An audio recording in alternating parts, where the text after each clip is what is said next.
Hello বন্ধুরা, কেমন আছো তোমরা সবাই? আশা করি ভালো আছো আর আমরাও ভালো আছি। আর আজকে একটা নতুন ভিডিও নিয়ে চলে আসলাম। এই যে দেখো, আজকে যাচ্ছি শিলিগুড়ি যাচ্ছি। দুটো কাজ নিয়ে যাচ্ছি। একটা তো কালকে জামাইষষ্ঠী, এই ভিডিওটা হচ্ছে জামাইষষ্ঠীর আগের দিন, তোমাদের সাথে শেয়ার করতে পারিনি। আর এই যে দেখো, স্পেন্সারে গিয়ে স্পেন্সার থেকে আমরা মাসের মালও নিব আজকে। মাসের মালের মধ্যে এখানে ঢোকার পরে আমার তো অনেক কিছু পছন্দ হয়ে যায়। প্রত্যেকবার আমি অনেক কিছু নিয়ে আসি, বাট এবার ভেবেছি যেগুলো প্রয়োজনীয় সেগুলাই নিব। আর এবার আটা আর ড্রাই ফ্রুটস নিয়েছি। আর এই যে দেখো, তারপরেই আমরা রওনা দিয়ে দিলাম শিলিগুড়িতে শাড়ির দোকানে যাব। এটা কোন শাড়ির দোকান কেউ যদি চিনতে পারো তাহলে অবশ্যই কমেন্টসে জানাবে। আর এই যে দেখো, নিচে অনেক শাড়ি দেখলাম, কিন্তু আমার পছন্দ হয়নি। ওরা বললো উপরে যাও, উপরে অনেক ধরনের শাড়ি আছে। এই যে দেখো, উপর থেকে শাড়ি নিয়ে আমি সোজা বাড়ির দিকে রওনা।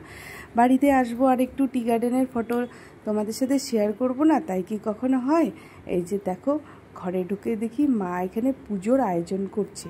আর মা এখানে পুজোর আয়োজন করছে, তাই দেখে আমি ভাবলাম কি যাই, আমরা একটু ফটোশ্যুট করে আসি। সেই ফটোগুলো তোমাদেরকে অন্য ব্লগে দেখাবো। তারপরে ভাই বলল, আয় আমাদের লেবু বাগানটা দেখাবি না? এই যে দেখো বন্ধুরা, আমাদের লেবু গাছে অনেক লেবু ধরে আছে, অনেক। আমি জানি না তো ক্যামেরার মাধ্যমে কতটা তোমাদেরকে দেখাতে পাচ্ছি। আর এই যে দেখো, আমরা লেবু শরবত খেলাম। তারপরে পুজোর শেষে এই যে দেখো, মা মেয়ে মিলে একটু ডান্স করে নিলাম। কেমন লাগলো বন্ধুরা মা মেয়েকে, সেটা কিন্তু অবশ্যই জানাবে। এই যে দেখো, তারপরে এই যে দেখো, এত সুন্দর সুন্দর ফটো উঠে না এই বাগানে। আমার এখানে আসলে পরে আর যেতেই ইচ্ছে করে না।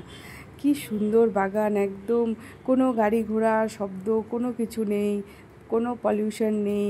এত সুন্দর লাগে না, এখানে আসলে আমার মনটা খুব খুশি হয়ে যায়, খুব সুন্দর লাগে। আর দেখো বন্ধুরা, তোমরা যদি এখানে আসো তোমাদেরও ভালো লাগবে, একবার ঘুরে যেও। আর ভালো লাগলে ভিডিওটা একটা লাইক করে